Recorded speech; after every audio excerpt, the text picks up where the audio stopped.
ఈ అడవిలో మాటల్లేవు, కాని బాధ మాత్రం గట్టిగా మాట్లాడుతుంది.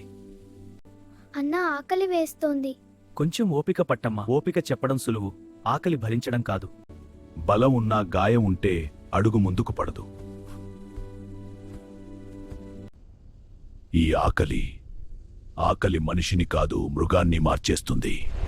ఆకలి నన్ను మృగంగా మార్చింది, కాని ఆ పీడమనేది జయించడం కాదు, నీ లోపలి మృగాన్ని జయించడం. జనం మధ్య ఉన్నా ఒంటరిగా ఉండే బాధ వేరే.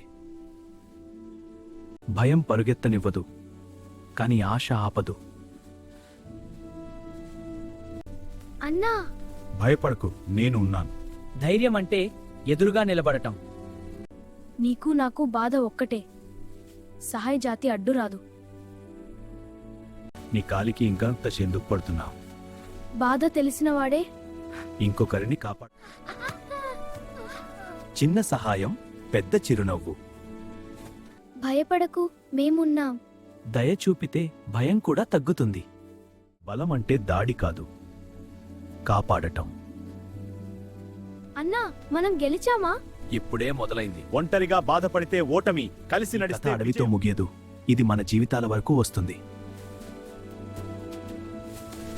అన్నా, అమ్మ ఉంటే మనకిలాంటివి రావేవా? అమ్మమ్మ లేకపోయినా కానీ పిల్లల గుండెల్లో శాశ్వతంగా మిగిలిపోతాయి. మనందరం గాయపడినా మన హృదయాలు ఇంకా రాలే. కొన్నిసార్లు పెరుగుతాయి. అందుకే ఈ ప్రపంచంలో ప్రతి గుండెకు మాటలు చెప్పే చోటే సానస్ వరల్డ్.